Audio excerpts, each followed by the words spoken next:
All right, what's going on YouTube? This is BoxingWave. First off, I just want to say congratulations to Josh Taylor. He is now the unified champion at 140, and he's also the Muhammad Ali winner, trophy winner, the World Boxing Super Series winner. Okay, so congratulations to him. It didn't go the way that I wanted. You guys know that I picked Regis Prograis, and I actually was rooting for him to win the fight. Okay, but it didn't go my way. It's all good. It is what it is. It was still a good fight. Still a very, very competitive fight. I think it was a close fight. And, Josh Taylor was a better man, and I just finished watching both post fight interviews. These guys were gentlemen at the end. And it is what it is. I personally scored it. I didn't watch the full third round. Okay. My Wi-Fi got stuck and then I had to fast forward it to live, and I didn't go back and watch it yet, so I didn't score the third round. But I did give Regis Prograis 5 rounds, and I gave Josh Taylor 6. So there's 1 round that's missing out of that.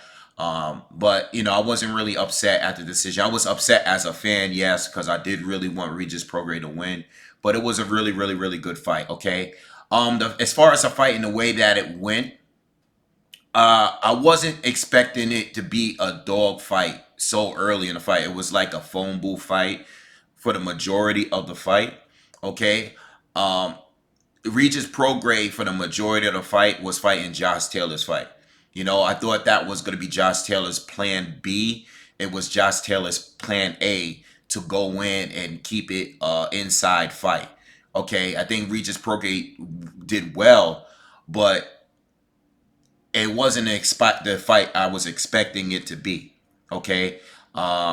Josh Taylor at some point started switching it up and going back on the outside, and he would have his success. But I thought when they were both on the outside for a good amount of time, I thought Regis Prograis was doing the better work on the outside. But the majority of it was like a phone booth fight. And I thought Josh Taylor was winning with that because he was a bigger man, and he was just outworking him. And I think he's just used to being in those kind of fights, where Regis Prograis is usually the ring general in all of his fights. He hasn't really been pushed. And this is one of the things, even though the prediction was wrong, the breakdown was wrong because I picked Regis. That was one of my questions is how is Regis going to fight a fight that he hasn't fought in his professional career? Usually we see him on the outside being rangy, and he's not usually forced to staying in the pocket. He's there from time to time, but short periods of time. He normally does his work and get out. Josh Taylor kept it close. All right. And it actually worked out better for him because I thought he did the better work between the two consistently. Like I said, Regis Prograis did have his moments, but I thought Josh Taylor, when the fight was on the inside, I thought Josh Taylor was doing the better work. Um, Few things. The eye closing. I'm not sure if that was from a headbutt. I want to go back and see that. I'm definitely gonna watch the fight again because I missed a round, and I just want to see. I just want to talk about it more. I usually do a post fight review right fresh out of the fight, and then I'll do another one after I watch the fight again. I want to watch the fight again. I like the fight. But yeah, I just didn't think it would go that way.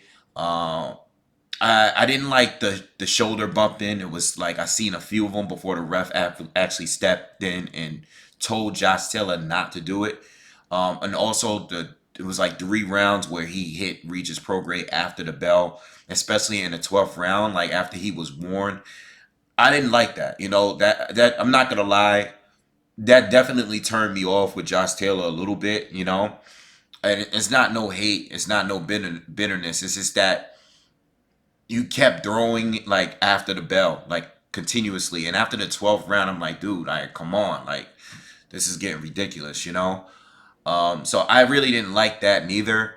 But overall, from what I saw, obviously I'm missing around, but overall, I just think that the reason why I'm not upset is because I thought the rounds that Josh Taylor won were pretty clear for me. I thought those rounds were clear. The rounds that I gave Josh Taylor, I was like, oh, he definitely won this round to me.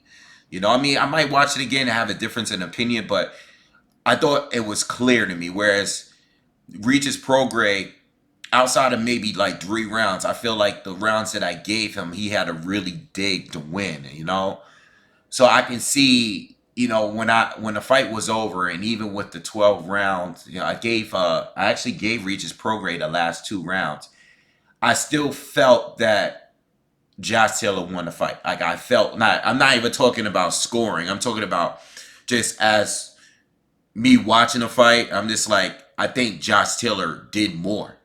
I felt like Josh Taylor did more. So I kind of felt like he was going to win the fight. Not even worried about the third round that I didn't see. I just felt like Josh Taylor over the period of 12 rounds had more success than Regis Prograis. Okay. Regis Prograis did well fighting Josh Taylor's fight, but Josh Taylor was definitely the ring general for the majority of those rounds. Another thing too is there's a lot of shots that didn't land. Regis Prograis definitely had the better defense between the two. There was a lot of shots that were blocked, okay, or Josh Taylor missed that the crowd cheered for it. So if you're watching a fight, you got to understand too that Regis Prograis, yeah, I mean Josh Taylor might have been bringing a lot of pressure in those rounds, but there were times where he was bringing pressure, but he wasn't really landing clean. So that's a whole nother thing too. If you watch the fight, I'm watching the fight and I hear the crowd cheering because it sounds as if Josh Taylor is landing hard shots where a lot of those shots were actually blocked. All right, but good fight. I think Josh Taylor did win the fight. I mean, overall, I even without the round, even with the scoring, I felt like Josh Taylor was the better fighter tonight. But it was really, really, really close. I just think that Regis Prograis played into Josh Taylor's fight.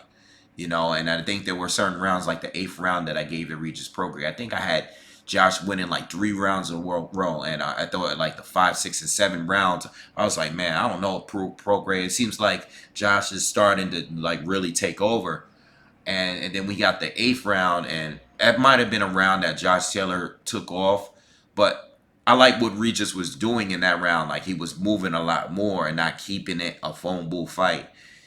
And I thought if he had fought like that fight consistently, he would have won. You know, but Josh Taylor, just kept putting the pressure on him and everything. And listen, it was a good fight, man. It was a good fight.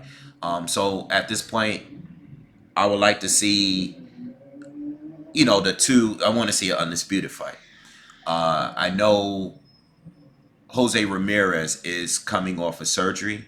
Okay, I think he's gonna have a fight first. I think he might fight Victor Postul. I'm not really sure.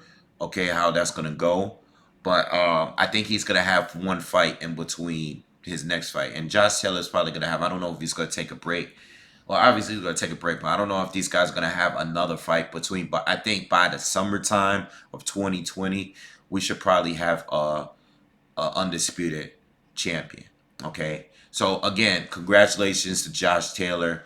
It was a very, very good fight. Uh, and that's all I really gotta say, man. Let me know what you guys think in the comments, and where do you see with Regis Prograis? I still see Regis Prograis being the second best fighter. I don't think anyone was exposed. I think we just learned. We learned a lot more about Regis Prograis. Josh Taylor, I knew what he was going into this fight. And I thought that's why it was such a hard pick because I knew that he was the guy that's gonna make the adjustments. I was kind of waiting to see what Regis Prograis was going to do. He held his own as a fighter that fought in the pocket. He definitely held his own. I just thought Josh Taylor was a little better, and we're used to him fighting this way. All right, so a lot of questions was answered for me, and I still think that Regis Prograis is the second best fighter. Also, the nose thing. Nose definitely affected him. Breathing, I think he broke his nose. His nose was bloody since maybe in the earlier rounds or mid rounds. I don't know what round that was, but maybe the 5th round. And he definitely had a hard time breathing. There was times that he looked very, very drained in the fight. He was breathing out of his mouth. You know, he looked tired at times. He looked like he was getting outworked at times. And this is why it was easier to score rounds for Josh Taylor. Um, but yeah, that's a whole nother thing too. But I think most of my questions been answered. I don't know where he goes from there. I don't know if he's gonna stay at 140. He had a little issue making weight at the weigh-in. You know, he had a strip after weigh-in too. So I don't know if that had an effect. I know he spent like 3 weeks out there in the UK, so he should have been ready for this fight. So this really shouldn't be no excuses, you know. Maybe down the line, you know, if these guys stay at 140, maybe we could get a rematch. It's definitely worthy of a rematch, but not because I thought you know, there was some sort of robbery, just because it was that competitive of a fight. All right, so let me know what you guys think in the comments. Make sure you guys subscribe to the channel, like, dislike, support the channel, donate, all that good stuff, and I'll see you on the next one. Peace.